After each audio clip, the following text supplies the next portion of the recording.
Welcome back. Still watching Sports Live. Now, football agents are preparing to challenge FIFA's intermediary rules. Now, these rules are set to see local football players free from, well, what some would call one-sided long-term contracts with agents this, well, as from next month, basically. The National Soccer League Board of Governors recently held a meeting to deliberate on this and other changes. As of next Wednesday, FIFA will introduce the new system of intermediaries, replacing the agent system with strict regulations too. To tell us exactly what this means, we're joined by player agent from QT Sports, Tim Sukazi. Tim, welcome to Sports Live once again. It was also a pleasure having you around here on these parts of the world. Thank you, Tabiso. Yeah, my utmost pleasure too to be here. Speak to us. I mean, that intro that I just read, just break it down to us. What does that mean? I mean, as far as we know with football, a player has got an agent, the agent finds him a club or whatever the agent's job is. What does this proposed regulation by FIFA, and surely to be adopted by SAFA as a mother body, what does that mean? Look, I think the most fundamental change is the scrapping of the licensing regime by FIFA. In other words, as from 1st of April, insofar as FIFA is concerned, any person can represent a player, be it a blood relative, be it an uncle or any other person. You know, so I can wake up tomorrow morning and say, I found Kusela, I'm going to represent him and be his agent. That's true. So, but like I say, at the FIFA level, so now FIFA has thereafter given these new rules, and they've stipulated them as a basic minimum. So, and they allowed the National Association to actually now draw their own rules, but they must at least use these FIFA rules as minimum standards. So now it is up to a National Association. In our case, it's up to SAFA to look into the FIFA rules and try to draw, you know, their own rules. They can blend the rules and make it work. From what I've heard in certain corridors, you know, SAFA is trying to, you know, to blend the FIFA rules and the SAFA rules so as to come with their own. Okay, let's put this in simple English. Yeah. Let's put this in simple English so that Joe Soap sitting at home can understand. The issue right now is that you are a play agent, for example. You've got a couple of players registered for various clubs around the world who you look out for their best interests, you choose teams. Maybe if you break down what an agent does and what this intermediary is expected to do, then we'll probably see the difference. Right. So in simple terms, an agent is a person currently today, before the 1st of April, who represents a player, you know. So this person could be a qualified or an accredited agent by FIFA or SAFA, or be a practicing attorney to a certain extent, right? So now, post 1st of April this year, any person can now come into the fray and represent a player. So, but, you know, there are also other rules that come with these changes. What is the problem then, as agents, what is the sticky point that a lot of agents, not only here in South Africa, world over, what is their gripe with the new proposal that anyone can be an agent? What is the gripe that you guys have as agents? First, I think generally, let me say, it will infest the market, you know, with everyone, mainly maybe people who are not well versed with the football rules or even contracts for purposes of negotiating deals for players, right?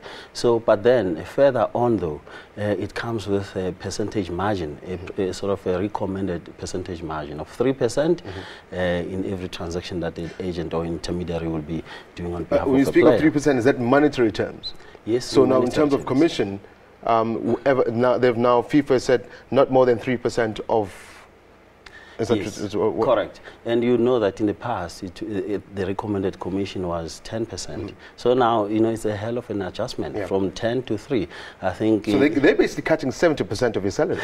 That's what it is. Okay, let's break it down. Maybe let me ask this question this way: the fees of an agent, you get money from a player.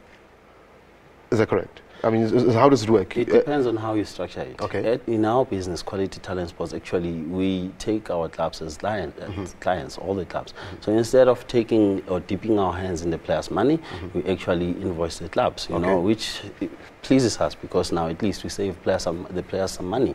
So, but then there are people who are double dipping. So now they get a commission from the club, they get the commission from the players. And they get, basically, you can sign one player who can play for 20 years, you can sit at home and get a salary every single month. Yeah, that's possible. So it depends on the business structure, of course, but then you know that it's a limited career. After 10 years, maybe players will start aging, maybe some of them will start stopping playing. So, you know. Okay, now as agents, obviously you're not taking this lightly. How are then? Is the only sticker point is that 70%? Because I'm trying to see why maybe agents would be against it, and I understand it's lots of money, that we're speaking of here. Is that the only problem that we can say that agents have with regards to the new minders, so to speak, that are being implemented? I think that's the main. There are a few issues, really. That's the main. Like I said, in any business situation where there's an adjustment of a 5% margin, where it's more downwards, there shall be, a lot of outcry about it. So that's the main issue. And it's very tricky because FIFA, in their own rules and recommendations now, they say this recommended percentage margin can be applied subject to mandatory national legislation. So now if you come to a country like South Africa, we are governed by the Constitution. That is the primary law of our country. So the Constitution itself enshrines a Bill of Rights, one of which is the right to administrative action. So now if you look at it, the person's right to administrative action, which is procedurally fair, is lawful and is reasonable. If that person's now income gets affected in this way, in this situation, you can only think that maybe that right will be infringed, and which might cause a stay. Maybe some people will take a legal opinion on it. We've got a minute to go, so I need you to wrap this up for me. The implications of this on your side. I mean, I can see where, as part of the agents, is going to come from loss of revenue. The implications are what, and as far as athletes or our sportsmen is concerned? Will there be a huge impact on them? Not in a negative way. Insofar as football players are concerned, they will welcome this. If you used to pay a guy 10%, now you're paying 3%. You'll welcome any such change, right? But then, of course, I guess, and my reading of the situation is that this will be subject to abuse, maybe to a certain point by clubs. I was just about to go there, because surely there will be some sort of abuse, like you're saying. If I can wake up tomorrow and say, well, I saw this kid on the block, therefore. Yeah, you can. If you are now a very well-known, prominent club figure, you call an uncle tomorrow and say, "I like your nephew, or I want him to play for my club." That uncle will be more excited on meeting you. See his stands of football going down in a way. Yeah, the uncle will be more interested in seeing you and taking a photograph with you more than looking into the detail of the contract and trying to make sense so that it works for the player. So I think players, it's a double-edged knife. So they might benefit on one hand. I think they might stand to lose as time goes by. Tim Sukazi from QT Sports speaking to us right here on SABC Sports Live. Tim, thank you very much for joining us right on the show. I'm sure we'll be looking into this as time goes on. Definitely going to, I'm sure SABC will go through on the weekend to attend the press conference by SAFA and see exactly how you agents and everyone else take the matter forward.